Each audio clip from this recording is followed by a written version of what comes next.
Hello po sa inyong lahat mga ka-crypto. Ako po si Pinoy Crypto Trader at sa video na ito ay atin pong pag-uusapan ang tungkol dito kay VeChain. Kung saan ang sabi po rito ay should you buy VET cryptocurrency this month in March 2024? Ayan. Isa po itong tanong kung saan ay pwede kaya tayong bumili ngayon ng VeChain or VET ngayong buwan po ng Marso. Ayan, March 2024. At yan po ang ating aalamin sa balita na ito. Pero bago po tayo magpatuloy, ay nais ko lamang po munang bigyang linaw ang aking disclaimer kung saan ang nilalaman po ng video na ito ay hindi po ito isang financial advice.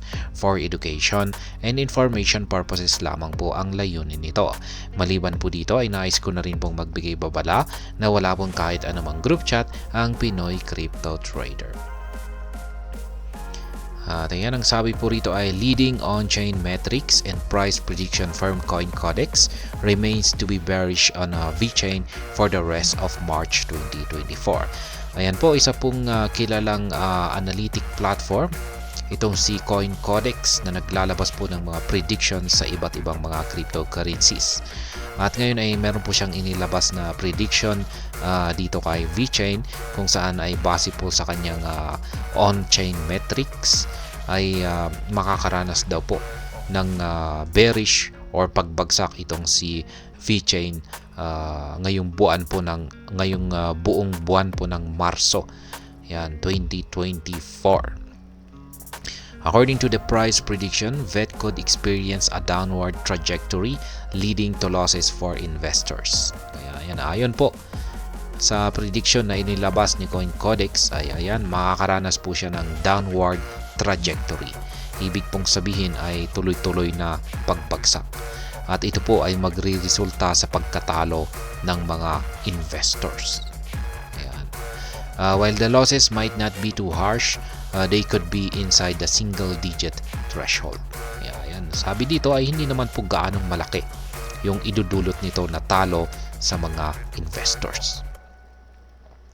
The price forecast for VeChain points towards a loss between 2 to 8% in the next few weeks. Ayan. Ayon po kay CoinCodex, yung talo raw po na ito ay maaring umabot daw po sa pagitan ng 2 to 8%.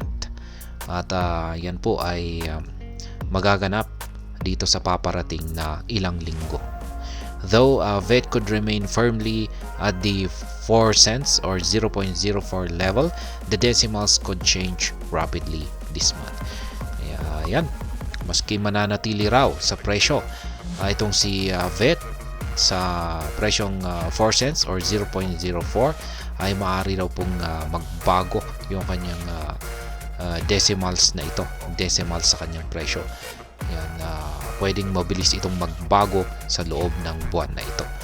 Kaya yan, meron pong inilabas na table dito ang CoinCodex. At yan po yung kanyang mga prediction dito mula March 14 hanggang March 18. Yan, sa March 14 ay makakaranas po siya ng pagbagsak na negative 2.08%. Yan, sa March 15 ay negative 6.77%. March 16 ay dito po malaki yung kanyang ibabagsak, negative 8.11%. At ito po ay babagsak sa presyong 0.04466. Ayan, March 17 to March 18 ay yan, 7%, nasa 7% yung kanyang pagbagsak. Ayan, mananatiling nasa 0.04 pa rin po yung kanyang presyo. At least VeChain could reach mid-March is 0.044829 according to the price prediction. Therefore, it is advised to invest in other cryptocurrencies at the moment as the bull run is leading altcoins to deliver double-digit gains. It is advised to do thorough research before taking an entry position into VET currently as all indicators point toward a price decline. Ayan po. Ayon po muli kay CoinCodex ay sa kalagitnaan daw po ng Marso or buwan na ito ay babagsak sa presyong 0.044829. Kaya Ayan, maliban po rito ay lahat daw po ng mga signals ayan, na nakikita ni CoinCodex ay nagpapakita po ito ng isang price decline para kay VeChain or si VET. Ayan, yan po ang prediction dito na inilabas ni CoinCodex kay VeChain.